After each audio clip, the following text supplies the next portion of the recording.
آیت 75 سے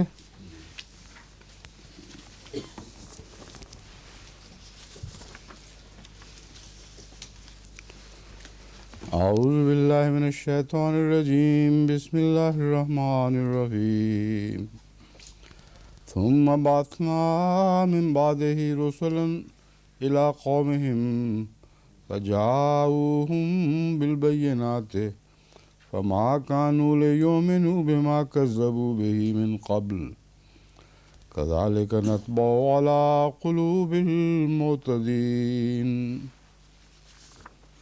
ثم بعثنا من بعدهم موسى وهارون إلى فرعون وملئه بآياتنا فاستكبروا وكانوا قوما مجرمين فلما جاءهم الحق من عندنا قالوا إن هذا لسحر مبين قال موسى تقولون للحق لما جاءكم أسحر هذا ولا يفلح الساحرون قالوا أجئتنا لتلفتنا عما وجدنا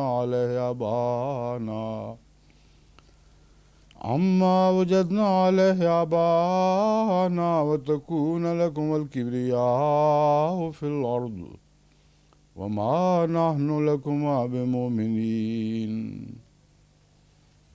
وقال فرعون ائتوني بكل ساحر عليم فلما جاء السحرة قال لهم موسى ألقوا ما أنتم ملقون فلما ألقوا قال موسى ما جئتم به السحر إن الله سيبطله إن الله لا يصلح عمل المفسدين ويحق الله الحق بكلماته ولو كره المجرمون فما آمن لموسى إلا ذرية من قومه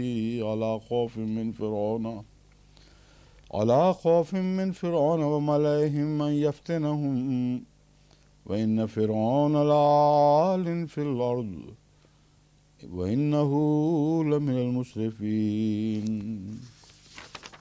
وقال موسى يا قوم إن كنتم آمنتم بالله فعليه توكلوا إن كنتم مسلمين فقالوا على الله توكلنا ربنا لا تجعلنا فتنة للقوم الظالمين ونجنا برحمتك من القوم الكافرين وأوحينا إلى موسى وأخيه أن تبوأ لقومكما بمصر بيوتا واجعلوا بيوتكم قبلة وأقيموا الصلاة وبشر المؤمنين وقال موسى ربنا إنك آتيت فرعون وملأه زينة وأموالا في الحياة الدنيا ربنا ليضلوا عن سبيلك ربنا اطمس على أموالهم واشدد على قلوبهم فلا يؤمنوا حتى يروا العذاب الأليم قال قد أجيبت دعوتكما فاستقيما ولا تتبعان سبيل الذين لا يعلمون وجاوزنا ببني إسرائيل البحر فأتبعهم فرعون وجنوده بغيا وعدوا حتى إذا أدركه الغرق قال آمنت أنه لا إله إلا الذي آمنت به بنو إسرائيل وأنا من المسلمين الآن وقد عصيت قبل وكنت من المفسدين فاليوم ننجيك ببدنك لتكون لمن خلفك آية وإن كثيرا من الناس عن آياتنا لغافلون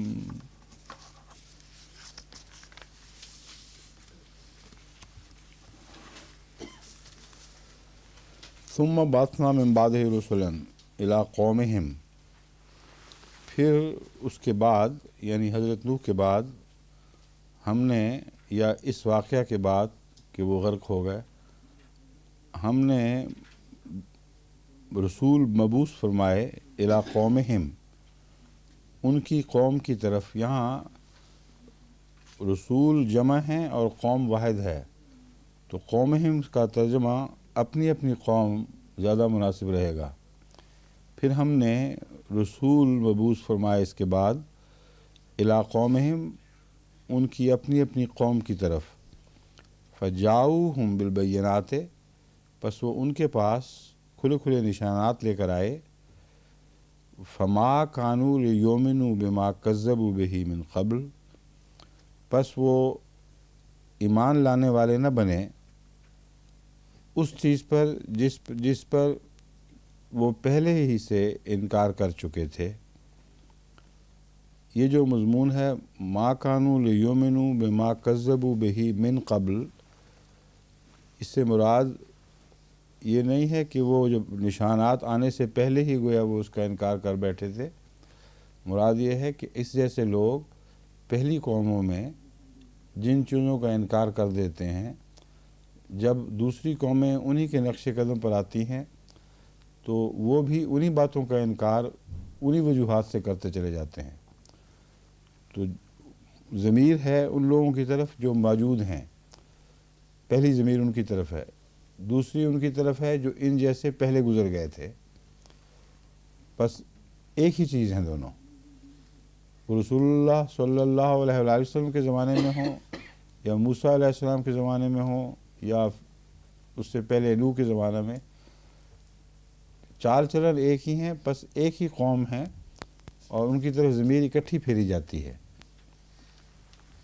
اس لیے دیکھیں اب ثم بعثنا من بعدہ رسلا، پھر ہم نے اس کے بعد رسول ان کی اپنی اپنی قوم کی طرف بھیجے، پس جب وہ ان کے پاس کھلے نشان لے کر آئے، فما کانوا لیؤمنوا بما کذبوا بہ من قبل، وہ ان باتوں کو قبول کر ہی نہیں سکتے تھے جیسے ان کے ہم کماش لوگ جنہیں ان کے ہم کماش لوگ پہلے رد کر چکے تھے۔ تو ایک ہی وجہ ہے، ایک ہی صورتحال ہے، آپس میں ملتے جلتے ہیں، ایک دوسرے کی سنت پر عمل کرنے والے ہیں۔ کذالک نطبع علی قلوب المعتدین، اسی طرح ہم حد سے بڑھنے والوں کے دلوں پر مہر کر دیا کرتے ہیں۔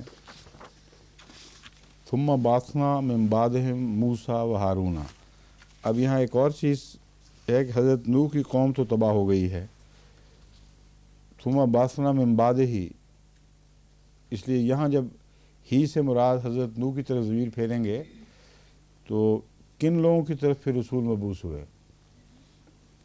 وہ قوم تو ساری کی ساری ہلاک ہو گئی تھی۔ اس سے پتہ چلتا ہے کہ ایک لمبا انقطاع ہے پہلے بیان اور اس بیان کے درمیان، جبکہ دنیا میں اس قوم کو دوبارہ پھر خدا تعالیٰ نے جو حضرت نوح پر ایمان لائی تھی اس کو دوبارہ پھیلایا، بڑھایا اور وہ دوبارہ ایک قوم بن گئی۔ ایک تو یہ معنی بنتا ہے، دوسرا یہ ہے کہ ساری دنیا تو غرق نہیں ہوئی تھی، دنیا میں ہر جگہ قومیں آباد تھیں۔ حضرت نوح کے بعد باقی دنیا میں انبیاء کے آنے کی نشاندہی بڑی وضاحت سے ہوتی ہے۔ حضرت نوح سے پہلے باقی دنیا میں انبیاء کے آنے کی کوئی نشاندہی میرے علم میں نہیں آ سکی، بہت تلاش کیا ہے تو زیادہ سے زیادہ چینی تاریخ میں ایسے نبیوں کی خبر ملتی ہے جو حضرت نوح کے زمانے میں پیدا ہوئے اور بین ہی ویسے ہی طوفان کی کہانیاں وہاں رائج ہیں جیسی حضرت نوح کے زمانے میں ہمیں یہاں ملتی ہیں۔ بس اس سے پہلے آدم کے زمانے میں ایک ایسے مفکر کا ذکر ملتا ہے جو علامتوں کے لحاظ سے تو نبی لگتا ہے، کیونکہ اس کو کشف بھی ہوئے، اس نے الہام کا لفظ تو نہیں آتا لیکن کشفاً اس نے ایک جانور کی پیٹھ پر جو یلو ریور سے نکلا تھا وہ ساری باتیں لکھی ہوئی دیکھیں جو آئندہ چینی تاریخ کے مذہب اور سائنس کی بنیاد رکھنے والی بنی، اور بہت ہی مشہور وہ فلسفی کہلاتے ہیں چین میں، لیکن جو کشفی نظارے ہیں وہ تو انبیاء کے ہوا کرتے ہیں۔ ان کا زمانہ آدم کے قریب قریب ہے، اور آدم کے متعلق جو آتا ہے کہ ہم نے اسے قلم سے سکھایا، اور حضرت صلی اللہ علیہ وآلہ وسلم نے بھی فرمایا ہے کہ سٹروکس کی صورت میں اس کو سکھایا گیا تھا۔ تو یہ جو نبی ملتے ہیں وہ کیا چین کے الگ نبی تھے، اور جو آدم ہیں وہ الگ نبی تھے؟ اگر یہ بحث چلے گی تو پھر یہ ماننا پڑے گا کہ آدم کے زمانے میں لگ بھگ اس زمانے کے بہت دور دور کی دنیا کی قوموں میں بھی لوگ آباد تھے، اور اللہ تعالیٰ نے اسی طرح نبوت کا آغاز دوسری جگہ بھی فرمایا، جیسا حضرت آدم کو نبی بنا کر ان کو زبان سکھائی اور لکھنا پڑھنا سکھایا، اسماء سکھائے۔ اب یہ عجیب بات ہے کہ یہ دونوں باتیں، وہ فوشی ہے غالباً ان کا نام، ان کے اوپر اطلاق پاتی ہیں۔ ان کو علم الاسماء دیا گیا ہے اور قلم سے سکھایا گیا ہے۔ تو اب یہ بحث بڑی دلچسپ ہو جائے گی کہ کیا ایک ہی دو وجود دونوں قوموں کے جد امجد ہونے کی وجہ سے وہاں وہ نام پا گئے اور یہاں یہ نام پا گئے، یا الگ الگ وجود ہیں؟ اس سلسلے میں فلڈز کی تاریخ پر ہمیں تحقیق مزید کرنی ہوگی۔ اگر امریکہ میں بھی مثلاً اور آسٹریلیا میں بھی فلڈز اس سے ملتے جلتے زمانے میں آئے جبکہ حضرت نوح کے زمانے میں آئے تھے، تو یہ معاملہ واضح ہو جائے گا کہ الگ الگ ہیں، ایک ہی نہیں۔ یعنی حضرت نوح کو ہی چینیوں نے دوسرا نام نہیں دیا، بلکہ کم و بیش وہ زمانہ ایسا تھا جب موسم ایسے آ گئے تھے کہ ہر جگہ کثرت سے بارشیں ہو رہی تھیں، اور جغرافیائی لحاظ سے یہ ممکن ہے کہ جب کثرت سے بارشیں ہوں تو بعض اوقات ساری دنیا میں ویسا ہی موسم ہو جاتا ہے، اگرچہ اس مہینے میں ضروری نہیں جس مہینے میں ایک جگہ بارشیں ہوں، مگر بارشوں کے موسم آتے ہیں تو ساری دنیا کو ڈھانپ لیتے ہیں۔ تو بعید نہیں کہ یہ طوفان نوح دنیا کا طوفان ان معنوں میں ہو کہ مختلف قوموں میں ان کے زمانے کے پیغمبروں کی صداقت کے پیش نظر، صداقت کو ثابت کرنے کے لیے یا ان کی مخالفوں کو سزا دینے کے لیے سیلاب آئے ہوں۔ چین والے کہتے ہیں کہ اس میں سارے غرق ہو گئے تھے سوائے چند کے، اور پھر عصر نو ان چند سے تو چین کی آبادی کی بنیاد رکھی گئی۔ بس یہ جو واقعہ ہے اتنا ملتا ہے حضرت نوح سے کہ انٹریگنگ ہے، یعنی کھجلی شروع ہو جاتی ہے ہاتھوں میں پتہ کرنے کے لیے کہ کیا واقعہ ہوا تھا۔ تو باقی جگہ کی تاریخ اگر ہم نے چھان بین کی اور کھوج لگانے کے بعد وہاں سے ایسی ملتی جلتی چیزیں نکالیں تو ایک اور مضمون ابھرے گا کہ خدا تعالیٰ نے نبوت کے جو آغاز کیے ہیں وہ ایک ہی طریق پر مختلف زمانوں میں مختلف قوموں کے ساتھ ویسے ہی معاملات فرمائے، اور آدم الگ الگ تھے۔ جہاں تک آدم کے الگ الگ ہونے کا تعلق ہے، حضرت صلی اللہ علیہ وآلہ وسلم سے قطعی طور پر ثابت ہے کہ ایک ہی آدم نہیں، کئی آدم تھے، اور حضرت مسیح موعود علیہ السلام نے بھی یہی لکھا ہے کہ کئی آدم تھے، کس آدم کی بات کرتے ہو؟ ابن عربی نے بھی اپنے کشف میں یہی دیکھا کہ بہت سے آدم ہیں، اور پرانے آدموں کی اولاد کشف خانہ کعبہ کا طواف کر رہی ہے۔ خانہ کعبہ کب کا ہے یہ بحثیں بھی اٹھ جائیں گی بیچ میں۔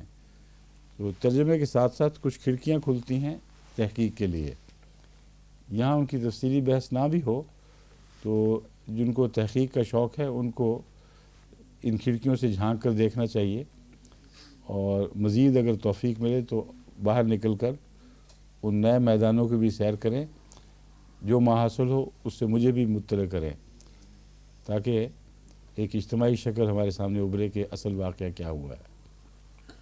یہ تو غلط ہے کہ نوح کے زمانے میں ساری دنیا غرق ہو گئی تھی، حضرت نوح کی قوم بھی جو غرق ہوئی ہے تو اتنے ضرور بچے ہیں اس کشتی میں کہ اس کے بعد پھر وہ نئی تہذیب کی بنیاد ڈال سکیں۔ پس اس پہلو سے حضرت نوح کی عمر سیلاب کی عمر سے زیادہ ہے۔ سیلاب کی تاریخ جو ہے وہ حضرت نوح کے زمانے میں بیچ میں کہیں آئی ہے۔ اس کے بعد لمبا عرصے تک حضرت نوح زندہ رہے ہیں، اور کثرت سے پھر آپ کی اولاد کو خدا تعالیٰ نے برکت دی ہے اور وہ قومیں پھیلی ہیں سب۔ حضرت ابراہیم کے زمانے تک یہ سارے واقعات رونما ہو گئے ہیں۔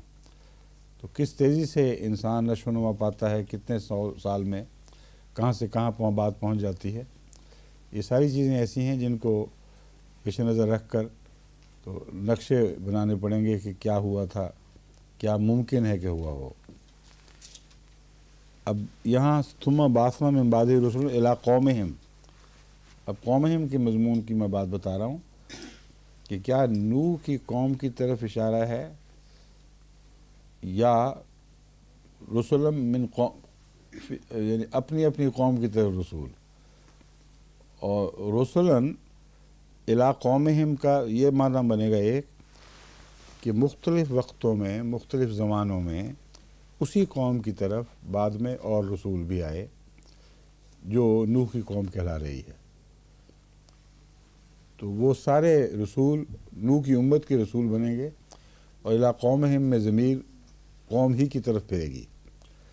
دوسرے معنی جو میں ابھی بیان کر رہا تھا جس کے امکانات ہیں بڑے واضح، وہ یہ ہے کہ پھر نوح کے بعد ہم نے دوسری قوموں کی طرف بھی رسول بھیجے ہیں، اور رسالت پھر پھیل گئی ہے، اور ان رسولوں نے مختلف قوموں میں جو کردار ادا کیا وہ ان کی تاریخ سے پڑھنا پڑے گا، اور ان کی قوم نے جو ان سے سلوک کیا وہ یہاں بیان ہو گیا ہے۔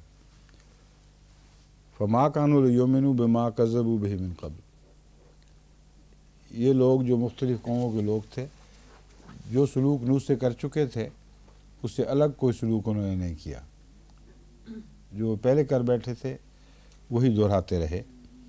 كذلك نطبع على قلوب المعتدين، اللہ دلوں پر مہر پہلے نہیں لگاتا، پہلے دل بگڑتے ہیں، معتدین ہو جاتے ہیں یعنی زیادتی کرنے والے، حد سے تجاوز کرنے والے، پھر ان دلوں پر اللہ تعالیٰ مہر لگا دیتا ہے۔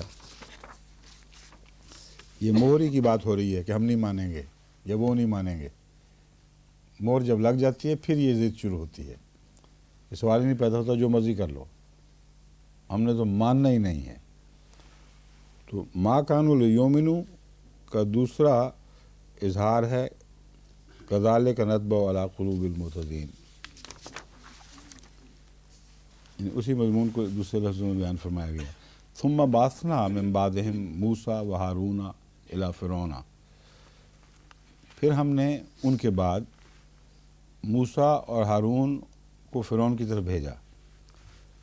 اب ان کے بعد میں پھر دوبارہ یہی بحث اٹھے گی کہ کیا اس سے پہلے جو رسول آئے ہیں جن کا نام ظاہر نہیں فرمایا گیا، ان رسولوں کے بعد بھیجا، یا بعدہم قوم نوح کے بعد اور باقی رسول ساری دنیا میں پھیلے پڑے ہیں، وہ الگ قصہ بیان ہو گیا کہ سب دنیا میں پھر ہم نے قوموں کی طرف رسول بھیجے، اور نوح کے بعد پھر اس قوم میں جو رسول آئے وہ موسیٰ تھے۔ لیکن یہ درست نہیں ہے کیونکہ موسیٰ سے پہلے ابراہیم بھی آ چکے تھے، اور حضرت ابراہیم کی نسل سے کثرت سے انبیاء آ چکے تھے، اس لیے اس تاریخ کی روشنی میں اسے سامنے رکھتے ہوئے ترجمہ بنے گا ثم بعثنا من بعدہم موسیٰ وہارون الی فرعون، کہ نوح کی قوم میں نوح کے بعد جو رسول بھیجے۔ اب اس ترجمے کی لڑی بنے گی یہ ساری، نوح کے بعد نوح کی قوم میں ہم نے اور بھی رسول بھیجے جو اپنی اپنی قوم کی طرف آئے، یعنی اپنے اپنے زمانے میں اپنی قوم کی طرف آئے۔ ایسی صورت میں یہ جب آ کے گزر گئے ثم بعثنا من بعدہم موسیٰ، پھر ان کے بعد ہم نے موسیٰ کو مبعوث فرمایا، وہارون اور ہارون کو، الی فرعون و ملئہ، فرعون اور اس کے سرداروں کی طرف، بے آیاتنا، اپنے نشانات کے ساتھ، فاستکبروا وکانوا قوم مجرمین، پس انہوں نے تکبر کیا، وکانوا قوم مجرمین، اور وہ مجرم قوم میں سے ہو گئے۔ اب یہ ایک بہت اہم سوال اٹھتا ہے کہ یہاں حضرت ابراہیم کو کیوں چھوڑ دیا گیا؟ نوح کے بعد تو عظیم نبی جو پیدا ہوئے وہ حضرت ابراہیم تھے، اور اس کے بعد سلسلہ نبوت جاری ہوا ہے۔ موسیٰ پہ کیوں بات آ گئی؟ وجہ یہ ہے کہ پہلے غرق کی بات ہو رہی ہے، اب ایک اور غرقابی کا واقعہ بیان ہونے والا ہے۔ موسیٰ کی قوم نے اسی طرح انکار کیا جیسے نوح کی قوم نے انکار کیا، اور ان کے ایک بڑے حصے کو بھی غرق کر دیا گیا۔ اور اس غرقابی سے یہ بات بھی سمجھ آ سکتی ہے کہ ساری قوم غرق نہیں ہوا کرتی، بلکہ ایک بڑا حصہ جو سامنے مقابل پر نکلا وہ غرق ہو جاتا ہے، اور کچھ لوگ بچ جاتے ہیں جو اس علاقے میں نہ ہوں جہاں غرقابی کا واقعہ پیش آئے۔ تو یہ تعلق ہے پہلے مضمون کا اس مضمون سے، اسی لیے بیچ کے انبیاء کا ذکر ضمناً فرما دیا، اشارتاً کہ اور بھی آئے ہیں، براہ راست موسیٰ نہیں آ گئے بعد میں، مگر مضمون چونکہ وہ اٹھانا تھا دوبارہ، اس لیے حضرت موسیٰ کو یہاں بیچ میں داخل فرما دیا۔ اور ہارون کا فاستکبروا، انہوں نے بھی تکبر کیا جیسے نوح کی قوم نے تکبر کیا تھا، وکانوا قوم مجرمین، اور وہ مجرم قوم بن گئے، مجرم قوم تھے۔ فلما جاءهم الحق من عندنا قالوا ان هذا لسحر مبین، جب ان کے پاس ہماری طرف سے حق آیا، لما جب جاءهم ان کے پاس آیا، الحق حق، من عندنا ہماری طرف سے، عندنا ہماری، من میں نے سے، عندنا من ہماری طرف سے، قالوا ان ھذا لسحر مبین، انہوں نے کہا یہ تو کھلا کھلا جادو ہے۔ قال موسیٰ اتقولون للحق لما جاءکم، یہ بہت خاص انداز بیان ہے حضرت موسیٰ علیہ السلام کا۔ پہلے کہا جا چکا ہے قالوا ان ھذا لسحر مبین، یہ کھلا کھلا جادو ہے۔ حضرت موسیٰ کہتے ہیں کیا کہا، حق کے متعلق کہہ رہے ہو؟ یہاں دوبارہ نہیں فرمایا کہ کیا تم نے کہا حق کے متعلق، اتقولون للحق لما جاءکم، ہیں یہ کیا کہا تم نے، یہ جادو والی بات حق کے بارے میں کہہ رہے ہو جب کہ یہ آ گیا، اسحر ھذا، کیا یہ حق جادو ہے، ولا یفلح الساحرون، اور جادوگر تو کامیاب نہیں ہوا کرتے۔ اب جادوگر کامیاب نہیں ہوا کرتے ایک سٹیٹمنٹ ہے، لیکن اللہ تعالیٰ نے فرعون سے وہی بات نکلوا دی کہ حضرت موسیٰ کی سٹیٹمنٹ سچی ثابت ہو جائے، اور کہا ہم جادوگروں کو بلاتے ہیں، اور وہ جادوگر ناکام ہو جائیں گے۔ تو حضرت موسیٰ کا یہ قول بہت اہم ہے، ہیں حق کے متعلق کہہ رہے جادو ہے، جادوگر تو کامیاب ہوئے نہیں کرتا۔ وہ کہتا ہے اچھا ہم جادوگر لے کے آتے ہیں، پھر جب وہ ناکام ہوتے ہیں تو وہ پہچان لیتے ہیں کہ یہ حق ہے۔ یہ ہے مضمون کا تسلسل۔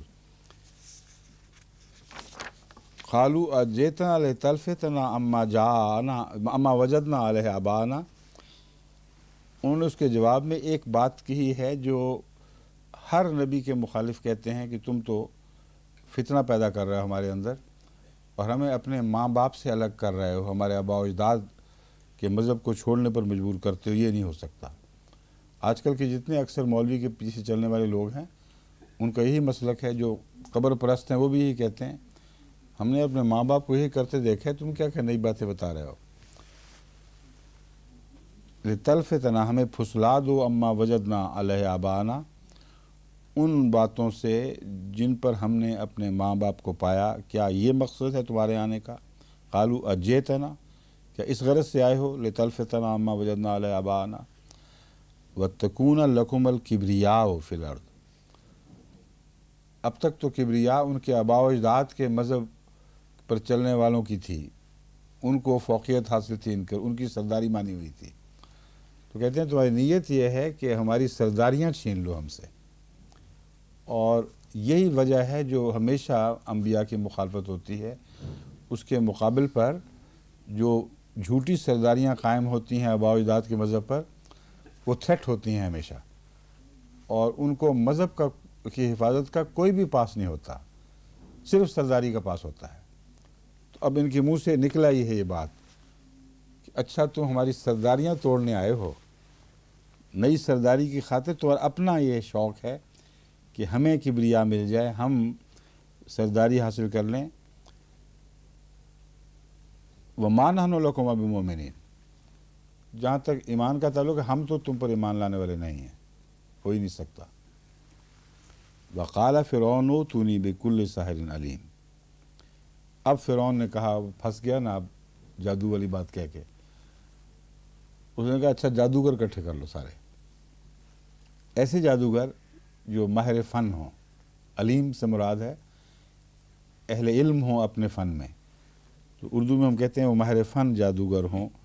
فلما جاء السحرۃ، بس جب وہ جادوگر اکٹھے ہو گئے اور آ گئے، قال لهم موسیٰ، ان سے موسیٰ نے کہا، القوا ما انتم ملقون، تم ڈال دو جو کچھ بھی تم نے ڈالنا ہے۔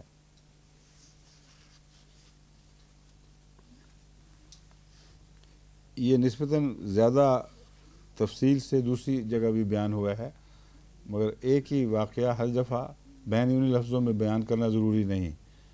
قرآن کریم نے یہاں نسبتاً مختصر فرمایا ہے، نتیجتاً موسیٰ نے ان کو کہا کہ تم ڈالو پہلے۔ فلما القوا قال موسیٰ ما جئتم بہ السحر، جب انہوں نے پھینک دیا جو پھینکنا تھا، موسیٰ نے کہا یہ جادو ہے، یاد رکھنا وہ جادو نہیں تھا جو میں لایا تھا، یہ ہے سحر۔ ان اللہ سیبطلہ، اللہ تعالیٰ ضرور اس کو باطل کر دکھائے گا۔ ان اللہ لا یصلح عمل المفسدین، اللہ تعالیٰ فسادیوں کے کام کو صالح کام نہیں بنایا کرتا، یعنی یہاں یصلح سے مراد ہے، یہ مراد نہیں ہے یہاں کہ ان کے کام کی اصلاح نہیں فرمایا کرتا، ان کو صالح کام بنا کر نہیں دکھاتا، یا ان کا صالح ہونا خدا تعالیٰ کو صالح کام کے طور پر ان کو قائم نہیں رہنے دیتا، ان کا فساد ضرور کھول دیتا ہے، ظاہر کر دیتا ہے۔ لا یصلح کا ترجمہ لفظاً ہے مفسدوں کے عمل کی اصلاح نہیں فرمایا کرتا۔ یہاں اس تعلق میں تو جادو کی بات ہو رہی ہے اور جادو کو باطل کرنے کی بات ہے، اس لیے یہ ترجمہ ہے کہ جو جھوٹے فسادی لوگ چیزیں بنا بنا کے لاتے ہیں، ان کو حق والے فعل کے مشابہ نہیں ہونے دیتا خدا تعالیٰ، ان کا بطلان ظاہر فرما دیا کرتا ہے۔ وَيُحِقُّ اللَّهُ الْحَقَّ بِكَلِمَاتِهِ، اب دیکھیں وہی مضمون ہے انہی معنوں میں، اور خدا تعالیٰ ضرور اپنے کلمات سے حق کی سچائی ثابت کرتا ہے۔ وَلَوْ كَرِهَ الْمُجْرِمُونَ، خواہ مجرم لوگ کیسا ہی ناپسند کیوں نہ کریں۔ فَمَا آمَنَ لِمُوسَىٰ إِلَّا ذُرِّيَّةٌ مِّن قَوْمِهِ، پس موسیٰ پر اس کی قوم میں سے ایک معمولی حصے کے سوا کوئی ایمان نہ لایا۔ ذُرِّيَّةٌ مِّن قَوْمِهِ، کیوں ایمان نہیں لایا؟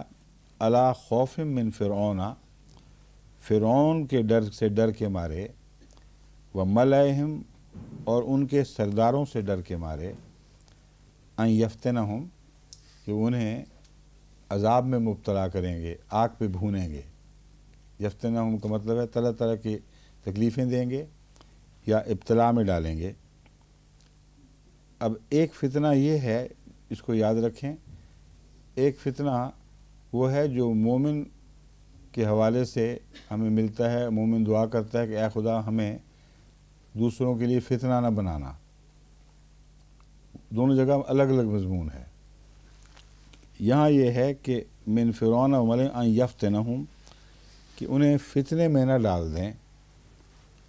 فتنہ اس موقع پر یہ معنی رکھتا ہے کہ ہمیں عذاب دے کر، تکلیف دے کر حق سے نہ ہٹا دیں، تو حق سے ہٹنا فتنہ ہے اصل بنیادی بات۔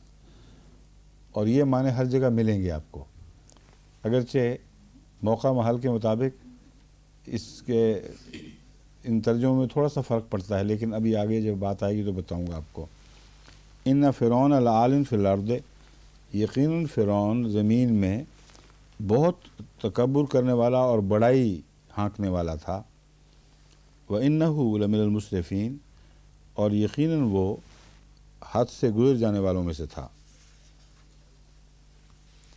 عالن میں نے بے ناحق سر بلندی کرنا یا بغاوت کرنا حق کے خلاف، تو وہ فرعون جو اپنی بڑائی میں مگن رہا کرتا، اپنی بڑائی کے دعوے میں غرق تھا، اور اس کو کوئی ہوش نہیں تھی کہ حق کو دیکھے اور پہچان سکے۔ اس لیے عالن فی الارض میں ایک تو یہ معنی ہے کہ اس کے نفس کی بڑائی بہت تھی، دوسروں پر وہ استبداد کرتا تھا اور ایک بھاری جابر انسان تھا۔ تو کئی قسم کے معنی عالم کے لفظ کے ساتھ ابھرتے ہیں اور سارے ہی یہاں درست بیٹھتے ہیں۔ وقال موسیٰ یا قوم ان کنتم آمنتم باللہ فعلیہ توکلوا ان کنتم مسلمین۔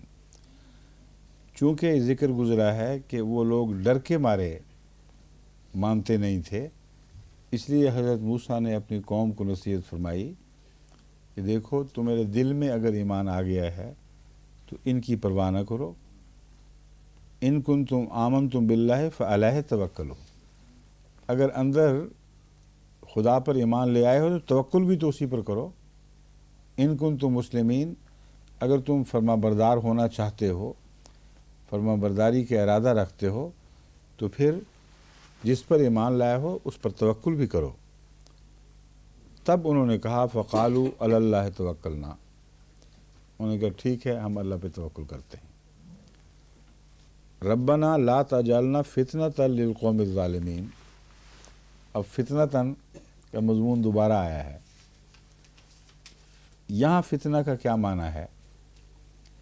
ایک معنی یہ ہے کہ ہماری وجہ سے، ہماری غلطیوں سے دشمن ٹھوکر نہ کھا جائے اور حق سے نہ ہٹ جائے۔ لیکن توکل کے تعلق میں یہ معنی بنے گا کہ اے خدا ہم نے تجھ پہ توکل کیا ہے، اب ہم سے ایسا سلوک نہ ہو کہ دشمن کو جگ ہسائی کا موقع بھی ملے اور وہ کہے کہ ان کا تو کوئی بھی نہ نکلا، اس لیے وہ ٹھوکر کھائیں تو ہمیں بہانہ بنا کر ٹھوکر کھائیں۔ تو فتنہ میں حق سے ہٹنے کا معنی ہر صورت میں موجود ہے، کہیں دشمن کے جبر کی وجہ سے فتنہ جس کا پہلے ذکر گزر گیا ہے، کہیں دشمن کے حالات نہ سمجھنے کے نتیجے میں یہ خیال کر لینا کہ ان کا کوئی بھی مولا نہیں ہے، ان کا کوئی خدا نہیں ہے۔ یہ ہے توکل کے بعد بہت ہی دلچسپ بات ہے، اب ان کو اپنی فکر نہ رہی، پہلے جو ایمان نہیں لاتے تھے اپنی تکلیف کی فکر سے، اب جب توکل کا دعویٰ کر لیا ہے تو دشمن کی فکر ہو گئی ہے۔ اب اگر ہمیں کوئی ٹھوکر لگی، کوئی تکلیف پہنچی، تو پھر یہ ظالم بہانہ ڈھونڈ لیں گے بے ایمان ہونے کا۔ للقوم الظالمین، ظالم اسی طرح کیا کرتے ہیں، ہمیں ظالموں کے لیے اب فتنہ نہ بنا دینا۔ وَنَجِّنَا بِرَحْمَتِكَ مِنَ الْقَوْمِ الْكَافِرِينَ، اور جہاں تک ہماری ذات کا تعلق ہے ہمیں کافروں کے ظلم و ستم سے اپنی رحمت سے نجات بخش۔ وَأَوْحَيْنَا إِلَىٰ مُوسَىٰ وَأَخِيهِ أَن تَبَوَّآ لِقَوْمِكُمَا، ہم نے موسیٰ اور اس کے بھائی کو یہ وحی فرمائی، ان تبوّآ لقومک، اپنی قوم کے لیے ایک جگہ بناؤ، ایک ٹھہرنے کی جگہ، مسکن بناؤ، بمصر، اس شہر میں، یعنی مصر میں جہاں فرعون بھی رہتا تھا، بیوتاً، گھروں کی صورت میں، وَاجْعَلُوا بُیُوتَکُمْ قِبْلَةً، اور اپنے گھروں کو قبلہ رخ بناؤ، وَأَقِیمُوا الصَّلَاةَ، اور نماز کو قائم کرو، وَبَشِّرِ الْمُؤْمِنِینَ، اور مومنوں کو خوشخبری دے دے۔ یہاں قبلہ رخ بنانا دو طرح سے سمجھا جا سکتا ہے، ایک یہ کہ گھروں کے منہ ایک دوسرے کی طرف ہوں، اور آمنے سامنے ہوں. تو قبلتاً کا مطلب ہوتا ہے آمنے سامنے بناؤ. ایک معنی یہ ہے کہ قبلہ رخ بناؤ، جدھر تم منہ کر کے نماز پڑھتے ہو اسی رخ پر گھروں کا منہ رکھو. ایک رمضان میں اس سے پہلے جو رمضان گزرا ہے اس میں نے یہی ترجمہ کیا تھا اور وضاحت کی تھی کہ میرے نزدیک چونکہ بعد میں یہ فرمایا گیا واقیم الصلاۃ تھا، اس لیے یہ معنی زیادہ ترجیح کے لائق ہیں کہ قبلہ رخ بناؤ اور پھر عبادت کرو اس قبلے پر، اس قبلے کی سمت میں عبادت کرو جو قبلہ خدا تعالیٰ نے تمہارے لیے مقرر فرمایا ہے. ساتھ ہی میں نے استنباط کیا تھا کہ چونکہ فلسطین ان کا قبلہ ہے اور اسے قبلہ اول بھی کہا جاتا ہے، تو ہرگز بعید نہیں کہ ان کے حضرت موسیٰ اور ان کے بھائی کو اللہ تعالیٰ کا یہ ارشاد ہو کہ قبلہ رخ بناؤ، یعنی جو تمہارا قبلہ ہے اس کی طرف منہ رکھو تاکہ ان کو نماز میں بھی کوئی ٹیڑھے ہو کے نمازیں نہ پڑھنی پڑیں. جس رخ پہ گھر ہیں اسی رخ پہ نمازیں بھی پڑھیں جو نمازیں اس زمانے میں ان کی تھیں. یہ عجیب اللہ تعالیٰ کی طرف سے تصرف ہوا کہ اس رمضان کے ابھی 2-3 مہینے بھی نہیں گزرے تھے بعد میں کہ ہماری یہاں کی ایک ریسرچ ٹیم کی ممبر، وہ غازی صاحب کی بیٹی، کیا نام ہے اس کا؟ فریدہ غازی. ہاں، وہ تحقیق کر رہی تھیں تو ان کو یہ بات مل گئی ہے کتاب سے، اور ضمن میں تحقیق کر رہی تھی یا میرے کہنے کے بعد اس بات کی تلاش کر رہی تھیں، مگر وہ بات ہی عجیب ملی، پہلی دفعہ ہمارے علم میں آئی کہ اس جگہ جہاں فرعون رہتا تھا وہ سارا علاقہ جو قرآن کریم کی آیات کے کا مرکز بنا ہوا ہے، جہاں سب کچھ گزرا، اس کے متعلق نئی تحقیق میں کھدائی میں یہ عجیب بات معلوم ہوئی ہے کہ ایک ایسی بستی نکلی ہے جس کے سب گھر ایک معین سمت میں ہیں آرگنائزڈ، اور تحقیق کرنے والوں نے سخت تعجب کا اظہار کیا ہے کہ اس سے پہلے کی فرعون مصر کی تاریخ میں یا مصر کی ویسے تاریخ میں کبھی یہ واقعہ نہیں ہوا کہ کوئی ایسی بستی دریافت ہوئی ہو جن کا رخ ایک طرف معین ہو. ایک یہ بات بیان کی گئی. دوسری یہ بات بیان کی گئی ہے کہ نصف یا یہ معین نصف تو نہیں کہا گیا، لیکن یہ بتایا گیا ہے کہ کچھ گھروں کا رخ شمال کی طرف ہے اور کچھ گھروں کا رخ مشرق کی طرف ہے، اور وہ بھی آرگنائز طریقے ہیپ ہیزرڈ نہیں. بعض لوگوں کو گھروں کا رخ شمال کی طرف کیا گیا ہے، بعضوں کا مشرق کی طرف. اب یہ قبلتاً کیسے ہو گئے یہ سوال ہے. یہ تو پتہ چلا کہ رخ معین ہے اور آمنے سامنے کی بات نہیں ہو رہی، کوئی قبلہ ہے. اب وہاں سے اگر جہاں یہ مصر واقع ہے وہاں سے جغرافیہ کے لحاظ سے اگر رخ کریں فلسطین کی طرف تو مشرق بنتا. تو یہ حضرت موسیٰ اور حضرت ہارون کو علم تھا کہ مشرق میں واقع ہے، لیکن جانے کے لیے جو رستہ تھا وہ سیدھا مشرق میں نہیں تھا. پہلے شمال کی طرف جاتے تھے اور پھر سمندر کے کنارے مڑ کے پھر مشرق کی طرف مڑتے تھے. تو دونوں معنی قبلے کے جو سمجھے جا سکتے تھے دونوں کے مطابق گھر بنا دیے، اور جو شمال رخ پہ بھی گھر ہو اس کا قبلہ بھی مشرق کی طرف سیدھا ہوگا، صرف اس طرف منہ کرنے کی بجائے اس پہلو پہ منہ کرنا پڑے گا. لیکن یہ حیرت انگیز قرآن کریم کی صداقت کا ثبوت ملا ہے مصر سے. مجھے یاد ہے اس کے بعد ہمارے بہت مخلص دوست مصطفیٰ ثابت صاحب، جن کی تبلیغ سے حلمی شافی صاحب احمدی ہوئے تھے، انہوں نے مجھے مصر سے لکھا کہ میرے خیال میں تو قبلہ مراد ہے مکے کی طرف رخ ہوگا، وہی قبلہ ہے. میں نے کہا وہ قبلہ تو بعد میں بنا ہے، قبلہ اول بھی خود مکے میں رسول اللہ صلی اللہ علیہ وسلم کے لیے یہی فلسطین ہی تھا. مگر میں نے کہا آپ اصرار فرماتے ہیں تو ٹھیک ہے، ہم دیکھتے ہیں کیا نکلتا ہے. تو جب یہ نکلا تو میں نے ان کو لکھا کہ اب دیکھ لیں مکے کی طرف کوئی رخ نہیں ہے کسی مکان کا، مگر فلسطین کی طرف یا فلسطین جانے والے رستے کی طرف رخ معین ہے. تو قرآن کریم میں جو چھوٹی چھوٹی باتیں بھی ہیں وہ حیرت انگیز گہرائی کے ساتھ واقعات پر صادق آتی ہیں۔ واقعات نامعلوم ہوں تو بعد میں زمانہ ان کی کھوج نکالتا ہے، اور اکثر ایسے واقعات جنہوں نے قرآن کی صداقت کی شہادت دی ہے غیر مسلموں نے دریافت کیے ہیں۔ اب میرا خیال ہے، اور ہم ٹیمیں بنا بھی چکے ہیں، میں عام بھی اعلان کر چکا ہوں کہ ہمیں خود اس کام کو اپنے ہاتھ میں لینا چاہیے، کیونکہ ہمارا تجربہ ہے کہ غیر مسلم جو تحقیق کرتے ہیں وہ ایسی باتیں جو اسلام کی تائید میں ہوں ان میں زیادہ دلچسپی نہیں لیتے۔ اگر مذہبی دلچسپی رکھتے ہیں تو بائبل کے حوالے سے کھوج نکالتے ہیں اور تلاش کرنے کی کوشش کرتے ہیں کوئی ثبوت جو بائبل کے حق میں ہو۔ قرآن کا یا تو علم نہیں، یا اگر پتہ ہو مسلمانوں کی یہ باتیں ہیں تو پھر اس پر سرسری نظر سے ڈال کے گزر جاتے ہیں۔ اس ضمن میں بھی جب ہم نے تحقیق کرنے والے محققین سے رابطہ کیا تو جب ان کو یہ پتہ چلا کہ مقصد کیا ہے تو ایک دم ٹھنڈے ہو گئے۔ اس سے پہلے دلچسپی لے رہے تھے، لیکن مجھے بتایا انہوں نے کہ جب ان کو پتہ لگا یہ باتیں ہو رہی ہیں کہ کیوں اسلام کی عظمت اور اس کی صداقت کے لیے ایک عظیم الشان نشان ہے، تو جو دریافت کرنے والے تھے وہی کچھ بے دلے سے ہو گئے۔ اچھا یہ بات ہے تو دیکھیں ابھی تحقیق جاری ہے کہ کیا نکلتا ہے۔ حلمی شافی صاحب مرحوم مغفور کو میں نے مقرر کیا تھا کہ وہاں جائیں اور خود دیکھیں جا کر، تو افسوس ہے کہ رپورٹ سے پہلے ہی ان کا وصال ہو گیا، لیکن ہو سکتا ہے ان کی بچی یا ان کی بیگم سے یہ ذکر چلے ہوں، یا حاتم سے ذکر ہوں ان کے بڑے صاحبزادے سے، تو اب لکھ کے ان کو پوچھیں کہ ضرور باتیں کی ہوں گی وہ، یا اگر یا تو بیماری پہلے ہو گئی ہے پھر تو تحقیق نہیں ہوئی ہوگی۔ لیکن ایک اور حلمی صاحب نے بات جو بتائی تھی وہ یہ تھی کہ یہ وہی جگہ ہے جہاں گھر دریافت ہوئے ہیں جو میرا اپنا گاؤں ہے، کہ میرا گاؤں اس زمین پہ ہوا کرتا تھا، میں یہاں کا باشندہ ہوں اور یہاں سے پھر ہجرت کر کے دوسری جگہ گیا تھا۔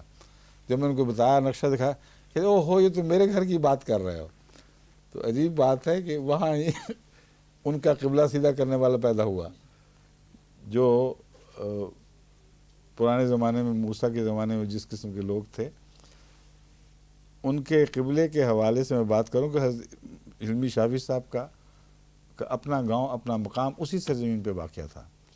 اب وہاں سے ان کو نکال کے الگ کر دیا گیا کیونکہ کھدائی ہو رہی ہے، یا ویسے ہی چھوڑ گئے ہوں گے، مگر حلمی صاحب تو بہت پہلے ہی باہر آ گئے تھے۔ تو وہ جگہ ہے جہاں ابھی کھدائی جاری ہے اور مکانات مزید مل رہے ہیں، تو اللہ تعالیٰ کے فضل سے جب یہ تحقیق مکمل ہوگی تو انشاءاللہ بہت بڑے اسلام کے حق میں صداقت کے نشان ملیں گے۔ لیکن ہمیں کسی احمدی کو ضرور وہاں بھیجنا ہوگا، وہ ساتھ شامل ہو۔ چنانچہ بعض کو میں نے کہا ہے کہ ان ٹیموں کے ممبر بنے جو تحقیق کے لیے کھدائیوں میں جاتی ہیں، اور موقع تلاش کریں، جب بھی موقع ملے پھر خود شامل ہو کر وہ تحقیق میں پورا حصہ اور نگرانی رکھیں کہ کیا کرتے ہیں اور کیا نہیں کرتے۔ یہ اس لیے ضروری ہے کہ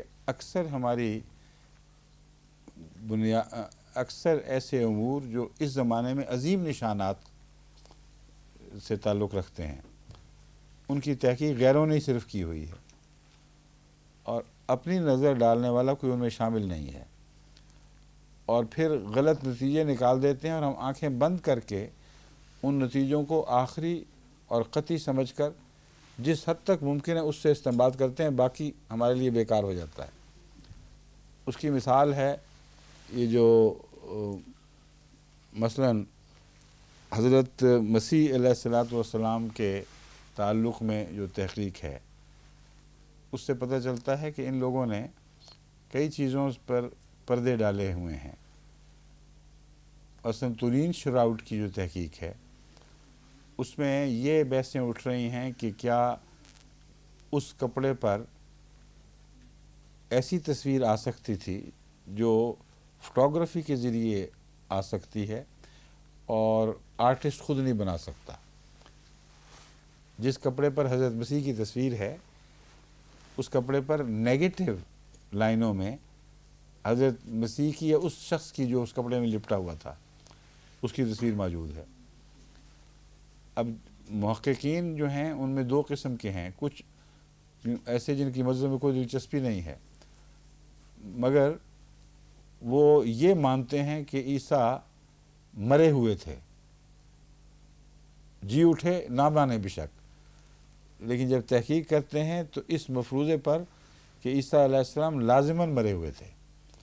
کچھ وہ محققین ہیں جو عیسائی کٹر عیسائی ہیں، بیچ میں شامل ہو گئے ہیں تاکہ جب موقع ملے وہ اپنی تحقیق کا رخ پھیر دیں اور اپنے حق میں چیزیں نکالیں۔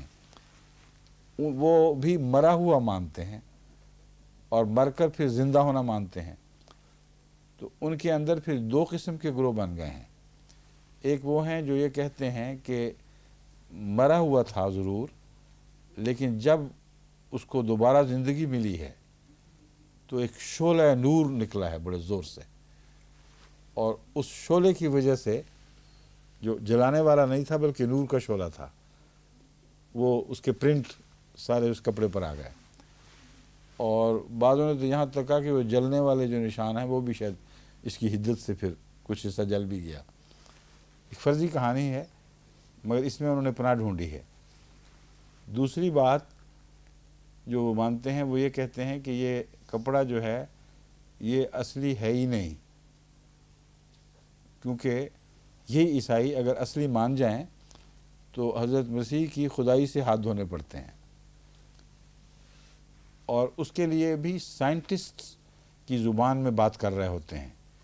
کئی کٹر عیسائی سائنٹسٹ شامل ہو گئے اور انہوں نے یہ ثابت کیا ناسا کی طرف سے مثلاً کہ کاربن ٹیسٹنگ ہو گئی ہے، اور کاربن ٹیسٹنگ سے پتہ چلتا ہے کہ اس کا زمانہ تقریباً 1200 سال پہلے کا ہے۔ 1200 سال پہلے کہہ بھی دو تو سارے مسائل حل نہیں ہوں گے، ابھی بہت سے اعتراض اٹھیں گے، مگر یہ بات انہوں نے کہی، اگر آنکھیں بند کر کے ہم اسے قبول کر لیتے تو ہمارے موقف کے خلاف ایک بڑی گواہی بن جاتی، مگر ہمارا کوئی سائنسدان ایسا نہیں تھا جس نے تحقیق کی ہو۔ مگر ان کے اپنے سائنسدانوں نے جب محسوس کیا کہ سائنس سے ناانصافی ہو رہی ہے تو انہوں نے تحقیق کی، خاص طور پر ایک روسی سائنسدان نے تحقیق کر کے ثابت کیا تو کہ کاربن ڈیٹنگ کا جو طریق ہے اس میں 1000 سال کا جھٹکا تو ایک عام بات ہے، جن حالات میں تم نے ٹیسٹ کیا ہے 1000 سال پہلے کا واقعہ جو 1200 سال کہہ رہے ہو، اسی کاربن ڈیٹنگ کے اندر یہ جھول موجود ہے کہ ہو سکتا ہے 2200 سال پہلے کا ہو سکتا ہے 1200 اور 2200 کے درمیان کوئی واقعہ ہو، اس لیے کاربن ڈیٹنگ کا بہانہ رکھ کر تم یہ نہیں کہہ سکتے کہ یہ کپڑا لازماً مصنوعی کپڑا ہے۔ پھر جنہوں نے مسیح کے زندہ ہونے مرنے کا یقین کیا اور تحقیق کی کہ اس کپڑے پر کیسے پرنٹ آ سکتا تھا، انہوں نے مردہ کے تصور سے اس پر بعض چیزیں، مردہ کے اوپر اگر مرہم ملی جائے تو اس کا کیا اثر ہو سکتا ہے، ساری تحقیق اسی کے گرد گھوم رہی ہے۔ اب پہلی دفعہ ہمارے امریکہ میں ایک مخلص نوجوان ہیں جن کو خدا تعالیٰ نے احمدیت پر، خصوصاً مسیح علیہ السلام کے بیان فرمودہ ان مضامین پر تحقیق کا عشق عطا کر دیا ہے۔ کیا نام ہے؟ عرفان نام؟ عثمان رحیم۔ وہ بالکل اس بارے میں مجنون ہو گیا کہ بس میں ہر چیز اس میں وقف کر دوں، اور عیسیٰ علیہ السلام کے تعلق میں تو اس کو بے انتہا جنون ہے کہ بہت بڑی مہمات پہلے بھی کر چکا ہے اپنے طور پر، اور آئندہ جانے کا ارادہ اللہ ان کو حفاظت میں رکھے اور روشنی دے۔ انہوں نے اس مہم میں اب قدم رکھ دیا ہے۔ وہ کہتے ہیں، سمجھتے ہیں کہ یہ سائنسدان جو ہیں ان کے اعتبار کوئی نہیں، جو باتیں ہم دیکھتے ہیں مسیح کے متعلق ان کو پیش نظر رکھ کر تجربہ ہونا چاہیے، نہ کہ ان کے مفروضے پر۔ چنانچہ بعض احمدی سائنسدانوں کے ساتھ مل کے، جو کیمسٹ ہیں امریکہ میں بھی، ایک خاتون بھی ہیں، وہ اب یہ تحقیق کر رہے ہیں، مگر آپ نے ابھی تک ان کو مرہم عیسیٰ کے وہ دیے نہیں اجزاء۔ انتظار ہے جی ابھی منیر عہدہ کی طرف سے رپورٹ کا۔ کیا اعتراض کہاں تک کریں گے ساری عمر؟ وہ بیچارہ اتنا محنت کر رہا ہے اس کو فوراً مہیا کریں چیزیں. جو اجزاء بیان کیے گئے ہیں ان اجزاء کا جو انہوں نے استعمال کیا ہے اس میں بھی کئی جھول ہیں موجود. بعض چیزیں، بعض پودے بعض ملکوں میں جو پیدا ہوتے ہیں ان کے اندر جو اجزاء موجود ہیں وہ وہ نہیں ہوتے جو دوسرے ملکوں میں انہی پودوں میں ہوں. بعضوں میں تیز خوشبوئیں ہوتی ہیں، بعض اور چیزیں پائی جاتی ہیں. تو یہ عثمان رحیم ہی کو یہ پہلا خیال آیا ہے کہ اگر ہم نے تجربہ سچ حقیقی تجربہ کرنا ہے تو فلسطین کے علاقے میں یہ چیزیں جو ملتی ہیں انہی کو استعمال کیا جائے، کسی غیر ملک کے چیزوں کو استعمال نہ کیا جائے. اور دوسرے جو ان الفاظ کا معنی فلسطینی سمجھتے ہیں ان کے پیش نظر وہ معین کریں کیا دوا ہے. کیونکہ بعض دفعہ ایک ہی چیز کا ایک نام ہے جو ایک پودے پر بھی اطلاق پاتا ہے، دوسرے پودے پر بھی اطلاق پاتا ہے.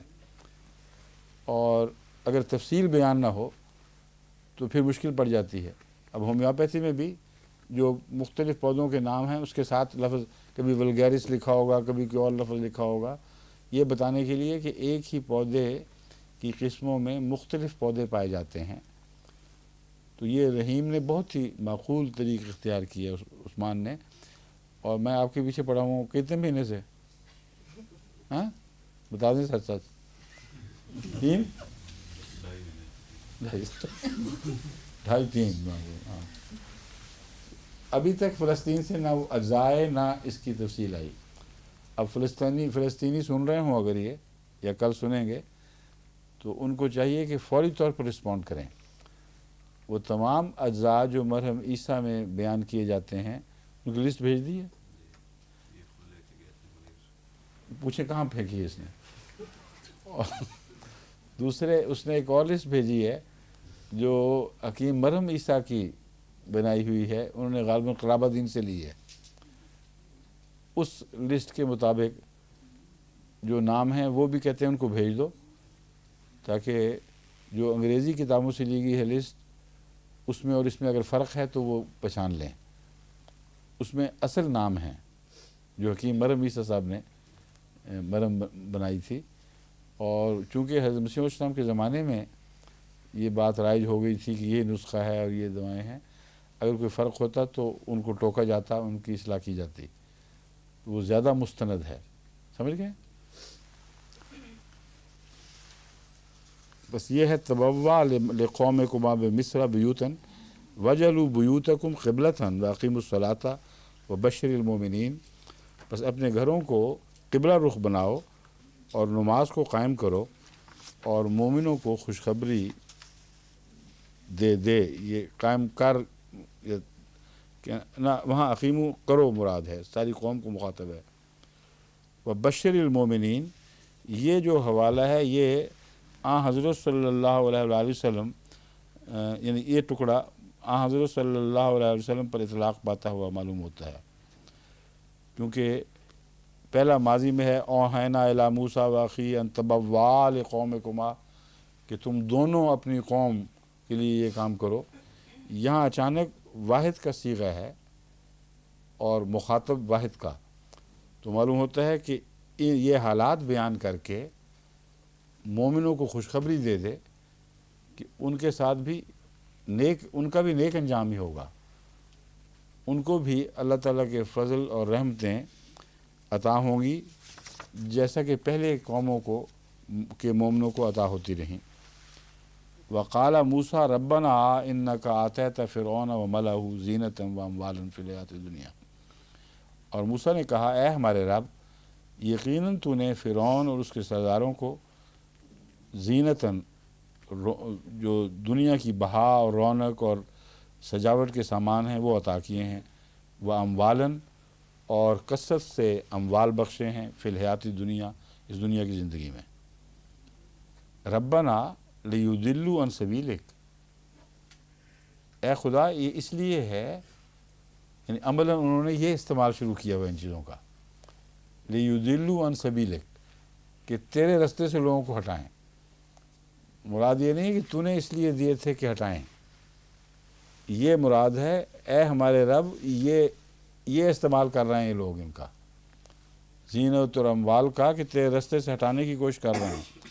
اس لیے ربنا اطمس علی اموالہم، اس لیے اے ہمارے رب ان کے اموال برباد کر دے۔ وشدد علی قلوبہم، اور ان کے دلوں پر سختی کر۔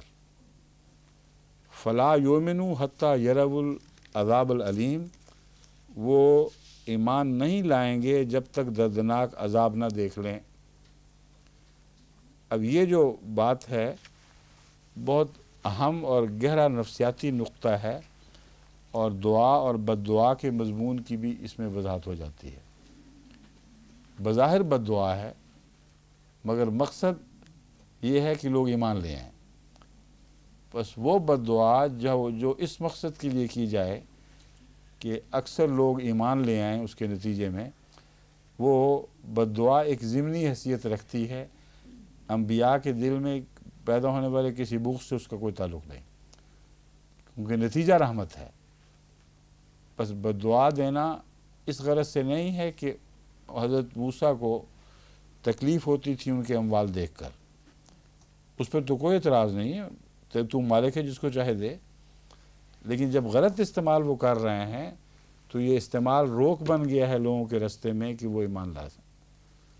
اس لیے ان کے اموال پر چوٹ مار، ان کو غربت کی سزا دے، اور یہ چوٹ دل پہ پڑے گی۔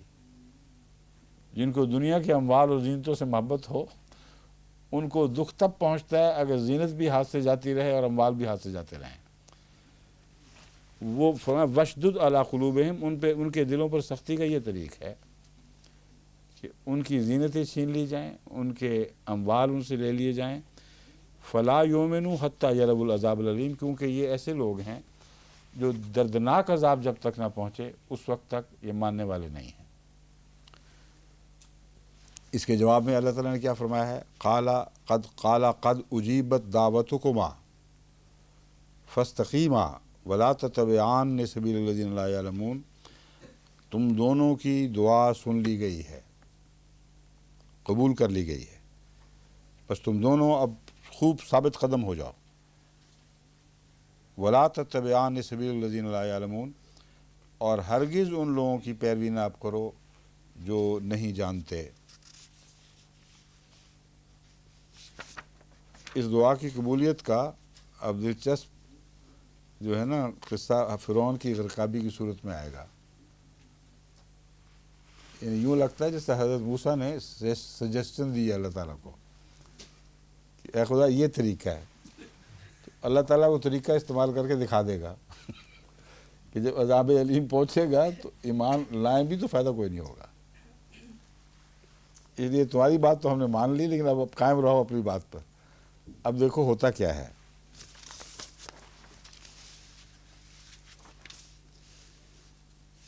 وَجَاوَزْنَا بِبَنِي إِسْرَائِيلَ الْبَحْرَ فَأَتْبَعَهُمْ فِرْعَوْنُ وَجُنُودُهُ بَغْيًا وَعَدْوًا، بس ہم نے بنی اسرائیل کو تو سمندر یا دریا کے پار اتار دیا۔ فَأَتْبَعَهُمْ فِرْعَوْنُ، پس فرعون نے ان کی پیروی کی، ان کا پیچھا کیا، وَجُنُودُهُ، اور اس کے لشکر نے بھی، بغیم و عدوا، بغاوت کی روح اختیار کرتے ہوئے اور دشمنی کے ساتھ۔ حتیٰ اذا ادرکہ الغرق، یہاں تک کہ جب فرعون کو غرق پہنچا، یعنی غرقابی کا وقت قریب آ گیا، یا غرق کی حالت اس کو گھیر لیا۔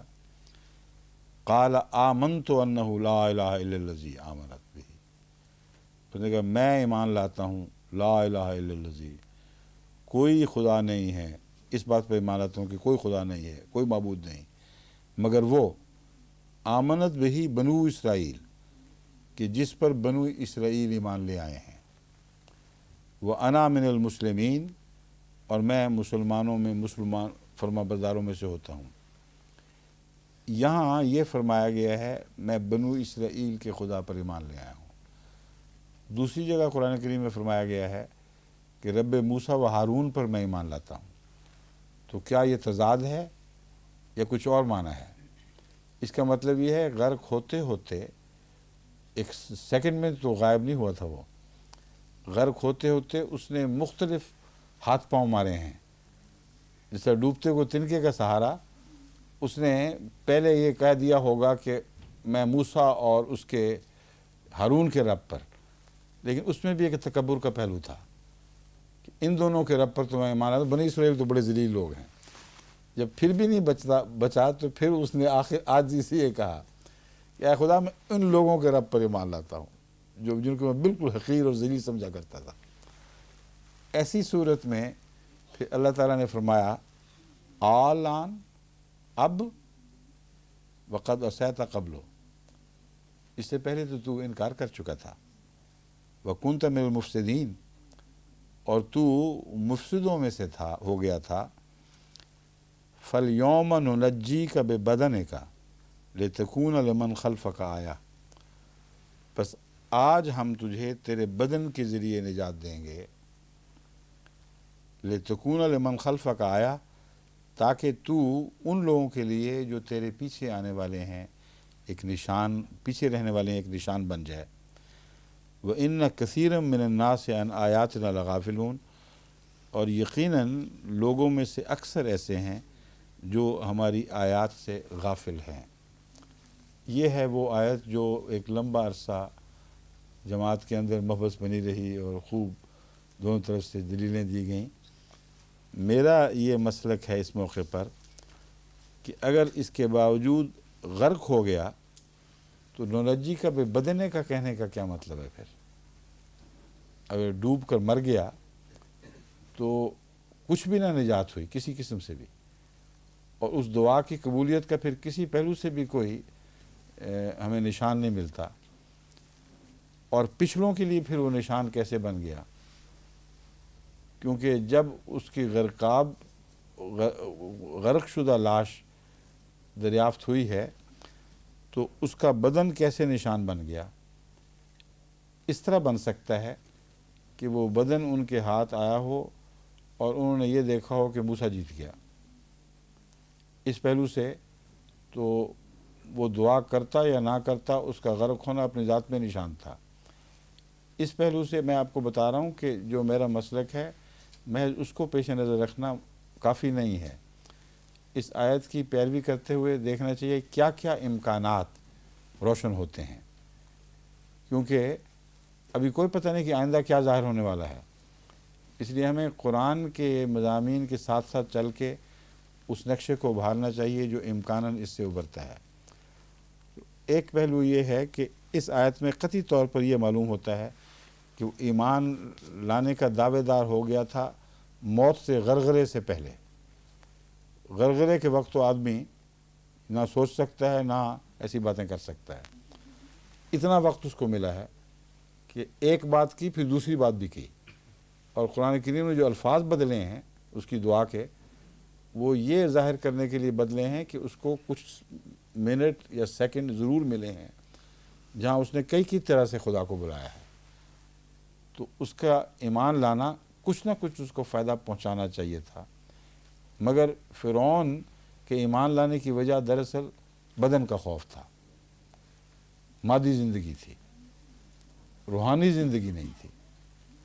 بس آن کا لفظ یہ بتاتا ہے کہ اللہ تعالیٰ نے فرمایا کہ تجھے تو دنیا کی زندگی کی فکر ہے اور اسی ڈر کے مارے تو ایمان لا رہا ہے، تو پھر ہم اتنا ہی سلوک تجھ سے کریں گے جو تیری اس فکر کے ساتھ مطابقت رکھتا ہو۔ بدن بمانا جان، پھر یوں ہم یہ معنی ہوں گے۔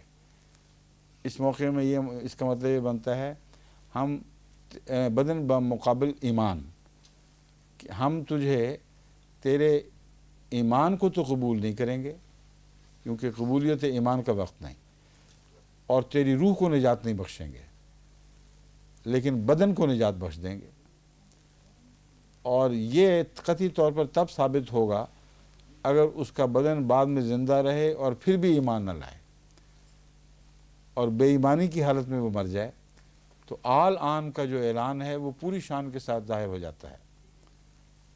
اور جو پچھلے رہ گئے ہیں وہ اس فرعون کو دیکھیں جو مارا کوٹا ذلیل ہو کر باہر نکلا ہے، زندہ رہا بھی ہے تو ذلت کی حالت میں، اور حضرت موسیٰ کی کامیابی اور اس کے ہاتھ سے نکل جانا یہ عیاں اور ظاہر و باہر ہو چکا تھا۔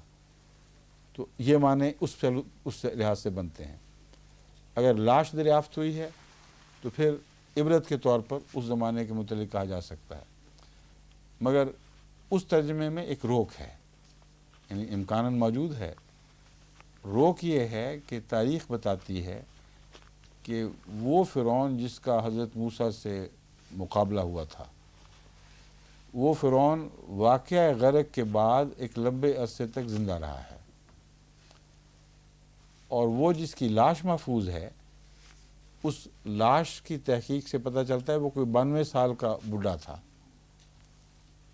اور وہ بعد میں جتنا عرصہ زندہ رہا ہے وہ مسلسل کوشش کرتا رہا ہے فلسطین کے علاقے میں بسنے والوں پر حملے کرنے کی، اور انتقام کی آگ میں جل رہا تھا۔ اس سے پہلے وہ یہ کام نہیں کیا کرتا تھا۔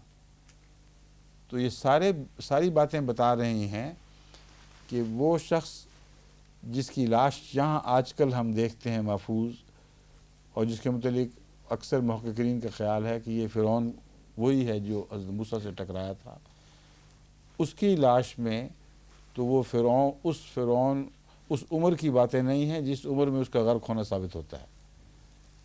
وہ تو پھر جہاں تک ہم نے تاریخی تحقیق کی ہے، وہ 50 سال کے لگ بھگ اس کو مر جانا چاہیے تھا۔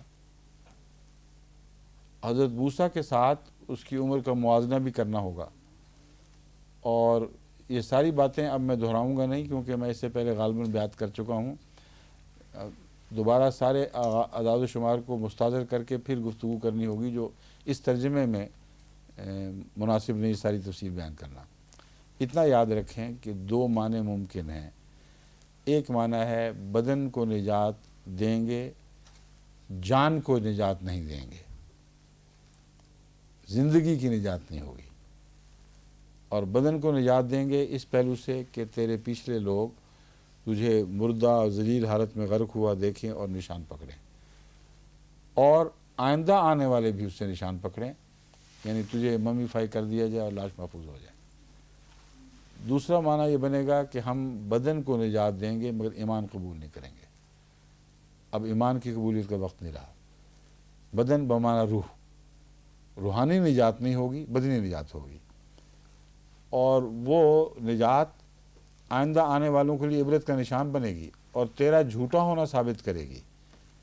تو رہے گا لیکن مردہ لاش کی طرح زندہ رہے گا، اور اس کے نتیجے میں لوگ دیکھیں گے کہ یہ بالکل ذلیل و رسوا ہو گیا ہے۔ چنانچہ محققین اور جو مورخین ہیں یہ بات بڑی وضاحت سے لکھتے ہیں کہ وہ بڑا سخت کچلا ہوا فرعون تھا جو بچا ہے۔ موسیٰ کے واقعہ کے بعد زخمی انا والا فرعون ہے، اس کی حرکتیں بھی عجیب و غریب ہوئی ہیں، اس کی بیماریاں بڑھتی چلی گئیں، اس کا چلنا پھرنا ناممکن ہو گیا، اور بڑے دردناک طریق پر حسرت کے ساتھ اس کا انجام ہوا ہے، اور فرضی کہانیاں بنائی گئی ہیں اس کی فتوحات کی، ورنہ عملاً اس سے غیروں پر کوئی بھی شوکت اور فتوحات نصیب نہیں ہوئی۔ ایک یہ بات۔ دوسری بات حضرت موسیٰ کی دعا میں تھی، ان کے اموال اور ان کی اقتصادی حالت پر ضرب چوٹ لگا۔ اس فرعون کے بعد پھر اہل مصر جو فرعونہ کے نیچے تھے ان کی شان و شوکت جاتی رہی ہے، پھر وہ حکومت ٹوٹی ہے، وہ ٹکڑے ٹکڑے ہوئی ہے، دن بدن گرتی چلی گئی ہے، یہاں تک کہ آہستہ آہستہ ایب آؤٹ ہو گئی ہے۔ تو بات سے مراد یہ نہیں کہ اسی فرعون کے زمانے میں سب ہلاک ہو گئے تھے، رفتہ رفتہ وہ غائب ہو گئے اور ان کا کوئی نشان باقی نہیں رہا۔ پھر صرف ایک مٹتی ہوئی تاریخ کے نقوش ہیں جنہیں ہم دیکھ سکتے ہیں۔ تو یہ امکانات ہیں۔ اگر پہلی بات درست ہے کہ یہاں بدن کا مقابلہ جان سے ہے اور یہ ہو سکتی ہے، بالکل درست ہے، اس کو رول آؤٹ نہیں کر سکتے۔ میں تو تاریخی شواہد کی وجہ سے کہہ رہا تھا کہ تاریخی شواہد ایسے ہیں کہ اگر یہ مانا جائے تو اس وقت قرآن سچا ثابت نہیں ہوگا۔ اس وقت تو دنیا کے سامنے ہم قرآن کو کہ اس دعوے کو ایک حیرت انگیز دعوے کے طور پر تو پیش کر سکتے ہیں، مگر واقعات کے مقابلے پہ سچا ثابت نہیں کر سکتے۔ جو میں موقف لے رہا ہوں اس میں قرآن کے معنی تبدیل کیے بغیر اس بات کا واضح امکان ہے کہ قرآن کی صداقت ظاہر و باہر عیاں طور پر دنیا کے سامنے پیش کریں. یہ وجہ ہے جو اس بحث کی ہے.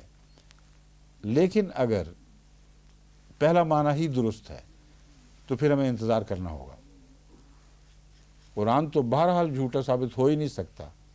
پھر ہو سکتا ہے ہماری نسل کی بجائے اگلی کسی نسل میں وہ لاش بھی دریافت ہو جائے جو غرقاب فرعون کی تھی اور اسے ان لوگوں نے چھپا لیا ہے اور دوسرے فرعون نے اس کی جگہ لے لی ہو. یہ بھی کوئی بعید نہیں. تو مصر کی تاریخ بڑی الجھی ہوئی ہے, بہت سے ابہامات ہیں. ایک بادشاہ بنا ہے, اس کے بھائی نے قبضہ کر لیا, وہ بادشاہ غائب ہی ہو گئے نظر سے. تو اس قسم کے واقعات بھی ملتے ہیں اور اس کی وجہ سے تاریخ طے کرنا مشکل کام ہے. تو یہ دونوں احتمالات پیش نظر رکھ لیں.